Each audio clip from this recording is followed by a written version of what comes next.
Praise the lord, hallelujah. प्रभु यीशु के नाम में आप सबका स्वागत है। प्रभु यीशु हम सबको स्वर्गीय आशीष दे, आमीन। धन्यवाद। परमेश्वर के लोगों, हमारे पवित्र शास्त्र बाइबल में उपवास के बारे में बात बताया गया है। हाँ, पवित्र शास्त्र बाइबल में फास्ट के बारे में कैसे करना ये बताया गया है।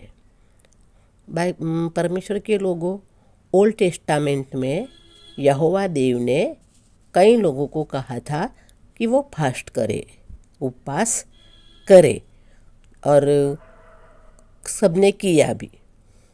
और 40 दिन पानी नहीं पिया, 40 दिन खाना नहीं खाया, तो वो वैसे उपवास हमारे प्रभु यीशु ने किया और मूसा ने किया। हाँ, 40 उपवास प्रभु यीशु ने किया बिना पानी बिना आहार के, और मूसा ने किया और कईयों ने किया। परमेश्वर के लोगों, ऐसे प्रभु यीशु ओल्ड टेस्टामेंट में यहोवा देव ने तो कहा है, लेकिन हमारे न्यू टेस्टामेंट में प्रभु यीशु ने कहीं कमांड नहीं दी कि हम फास्ट करें ही करें। हाँ, हमको कमांड नहीं दिया है कि आप फास्ट करो, लेकिन हमें फास्ट करना चाहिए। हमको शुद्ध और पवित्र जीने के लिए हमें फास्ट करना चाहिए। हाँ, हमसे प्रभु यीशु की तरह 40 दिन पूरा पानी नहीं खाना, पानी नहीं पीना, खाना नहीं खाना, ऐसे हमसे तो नहीं हो सकता है। लेकिन हाँ, हम 12 घंटे का फास्ट कर सकते हैं। सुबह से लेकर शाम तक हम फास्ट कर सकते हैं। तो एक अब बाइबल में, पवित्र शास्त्र बाइबल में उपवास करना, ये हमारे लिए बड़ा हथियार है, पावरफुल हथियार है। और इस उपवास के साथ प्रार्थना करके, परमेश्वर के लोगों, उपवास के साथ हमें प्रार्थना भी करनी है, उद्देश्य भी रखना है। फास्ट करते हैं तो हम किस लिए करते हैं, वो उद्देश्य भी रखना है। तो जब हम उपवास करते हैं तो साथ में प्रार्थना होनी ही चाहिए। वचन पढ़ना चाहिए, प्रभु के स्तुति आराधना करनी चाहिए, उसके साथ फास्ट करना है। तो दुष्ट आत्माएँ हैं वो हमारे पास नहीं रहती, क्योंकि पवित्र शास्त्र बाइबल ये भी बताती है कि ये जात बिना उपवास के निकलती नहीं है। हाँ, तो हमें अगर दुष्ट आत्मा को दूर रखना है, शैतान को दूर रखना है, तो हमें हमेशा के लिए उपवास के सहित प्रार्थना करनी चाहिए। परमेश्वर के लोगों, प्रार्थना कौन से दिन करना चाहिए? सभी दिन हमारे लिए प्रभु ने अच्छे ही बनाए हैं। हाँ, सभी दिन प्रभु ने हमारे लिए अच्छे ही बनाए हैं। अपने हिसाब से आप कभी भी फास्ट उपवास करो, और करना ही चाहिए। हफ्ते में 1 या 2 उपवास तो होना ही चाहिए। हाँ, उपवास होना चाहिए, क्योंकि वो हमारे लिए पावरफुल हथियार है। शैतान से लड़ने के लिए, दुष्ट आत्मा से लड़ने के लिए, अंधकार की शक्ति से लड़ने के लिए, जादू टोना से लड़ने के लिए प्रार्थना, उपवास के साथ प्रार्थना, ये हमारा पावरफुल हथियार है, और इससे हम बचे जाते हैं। परमेश्वर के लोगों, हमको उपवास के साथ प्रार्थना करना है, ताकि हम चीज़ जो हम पाना चाहते हैं। हाँ, हमको उपवास किस किस के लिए करते हैं, तो हमको कुछ चीज़ चाहिए, तब भी हम प्रेयर करते हैं, उपवास करते हैं। तो हमें कुछ चीज़ पाने के लिए भी उपवास के साथ प्रार्थना करनी चाहिए। शैतानी शक्ति से बचे रहने के लिए भी उपवास के साथ प्रार्थना करनी चाहिए। कुछ तो उद्देश्य होना चाहिए। परमेश्वर के लोगों, जब हम फास्ट हम करते हैं, जब हम व्यक्तिगत प्रार्थना फास्ट करते हैं, तो ये बड़ा ध्यान रखना है, क्योंकि जब हम फास्ट करते हैं तो बाइबल में बताया है, लूका रचित सुसमाचार, न्यू टेस्टामेंट में लूका रचित सुसमाचार में बताया है कि जब हम उपवास करते हैं तो हमें अपना मुंह धोना है, अपने सर में तेल लगाना है, और किसी को अपने मुंह से बताना नहीं है। हाँ, हम फास्ट करें, प्रार्थना करें, तो हमें अपने मुंह से किसी को बताना नहीं है कि भाई मैंने फास्ट किया है, मैंने प्रार्थना की है। तो वो एक मेन बात है। अपने को ऐसा फ्रेश रखना है ताकि किसी सामने वाले को देखकर ऐसा ना लगे कि भाई इसने मुंह लटकाया है या ढीला है तो इसने फास्ट किया है। तो कहने का मतलब किसी को पता नहीं चलना चाहिए। ये तो मेन बात है बाइबल की।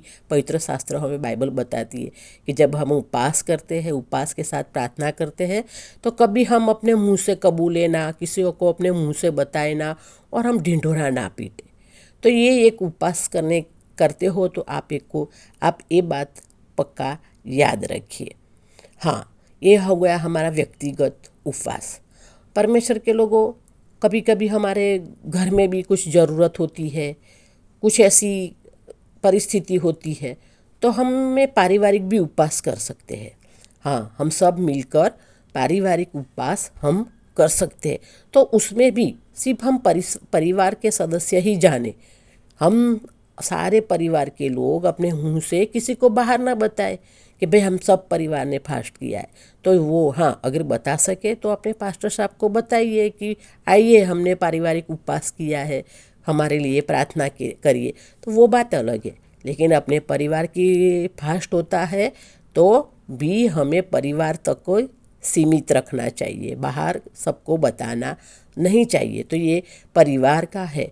परिवार सबका कुछ ऐसी चीज़ें जो हमको लगती है कि ज़रूरत है, मुश्किल है, तो हम पूरे परिवार वाले उपवास के सहित प्रार्थना करके वो प्रॉब्लम सॉल्व कर सकते हैं। हाँ, जैसे निनवेह में किया, जब वहाँ पर मुश्किल आई, ट्रबल आई, तो यूना गया और यूना ने फिर सबको बताया कि अगर तुम्हें बचना है तो प्रभु ने बताया, वतन ऐसे बताया। तो फिर यूना निनवे नगर में सबने, हाँ, निनवे नगर ने, पूरा निनवे नगर ने सबने मतलब उपवास किया। ये सबने उपवास किया और प्रभु से प्रेयर की और निनवे के लोग बच गए। हाँ, निनवे के लोग बच गए। तो वहाँ भी उन्होंने प्रेयर की अपनी ट्रबल से बचने के लिए। फिर एस्तर की बुक में भी बताते हैं। हाँ, परमेश्वर के लोगों, हमारा बाइबल में एस्तर की बुक, जिसने भी 3 दिन तक का उपवास किया था बिना आहार के और बिना पानी के, वो राजा के सामने उसको जाना था अपने लोगों को बचाने के लिए, एस्तर को। तो एस्तर ने भी 3 दिन तक बिना पानी बिना आहार के उपवास किया था। तो हमें भी ऐसे उपवास करना चाहिए। हाँ, फिर दूसरे समूएल में बताते हैं बाइबल में, पवित्र शास्त्र बाइबल में दूसरे समूह में बताते हैं कि वहाँ कलीसिया भी एक साथ, अगर कलीसिया में कोई प्रॉब्लम है, कलीसिया में कोई मुश्किल है, तो कलीसिया भी सब अपने परिवार को मिलकर उपवास करके प्रभु को बता सकते, उपवास करके प्रार्थना कर सकते, और वो भी कलीसिया के तक सीमित रहना चाहिए। हाँ, तो ये है उपवास। और उपवास में हम, कुछ लोग नहीं होता है तो कुछ लोग अपनी मर्जी से करिए। कुछ लोग पानी पीते हैं, कुछ लोग पानी तक नहीं पीते, कुछ लोग बीच में कुछ खाते रहते हैं, है ना, अनाज नहीं खाते लेकिन दूसरा कुछ खाते रहते। जैसे अपने से बन पड़े वैसा अपने से हो ऐसे अपने को अपनी औकात के हिसाब से हमको फास्ट करना चाहिए। दानियल भी करता था। हाँ, दानियल की भी उपवास ऐसे करते थे। तो ऐसे हमें उपवास करना चाहिए। और अभी ये 40 उपवास शुरू हो गया है। हाँ, 40 उपवास प्रभु यीशु ने जो किया था वो शुरू हो गया है। अगर बन पड़ता है, होता है तो कीजिए, क्योंकि ये हमारे शुद्ध और पवित्र रहने का साधन है। और जब हम उपवास करते हैं तो हमें शुद्ध और पवित्र ही रहना है। जब हम उपवास करते हैं तो हमें शुद्ध और पवित्र ही रहना है। जो प्रभु परमेश्वर पिता को महिमा के लिए बातें वो पसंद नहीं है, वो बातें हमें नहीं करनी है। हाँ, प्रभु हमें उपवास करके प्रभु की महिमा के लिए बातें करनी है। जो प्रभु का पसंद नहीं है, वो उपवास के दिन वो काम हमें नहीं करना है। परमेश्वर के लोगों 40 उपवास करते हो तो मेरा मानना है, ये मैंने कहीं पढ़ा नहीं है, लेकिन मेरा मानना है और मेरा अनुमान है कि आप 40 उपवास में, मेरा मानना है 40 उपवास में आप संडे का उपवास मतलब साब्बात का उपवास शायद हम नहीं कर सकते। क्योंकि आप गिनती करोगे तो 40 का उपवास है।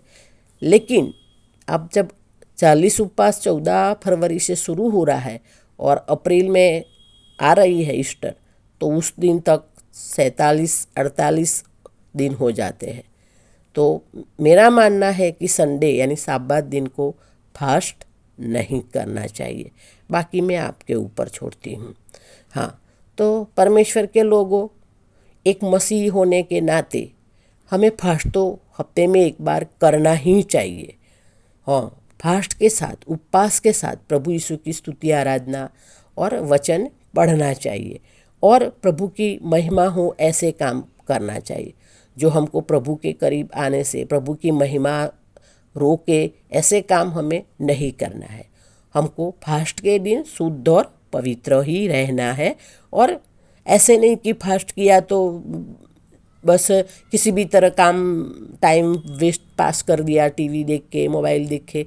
नहीं, ऐसे नहीं। जब फास्ट करते हो तो जितना हो सके उतना प्रभु की करीब रहिए, प्रभु में बने रहिए और प्रभु की बातें में आगे बढ़िए, तभी उसका हमको आशीर्वाद मिलता है। और जब हम उपवास करते हैं तो हमारा उद्देश्य भी होना चाहिए।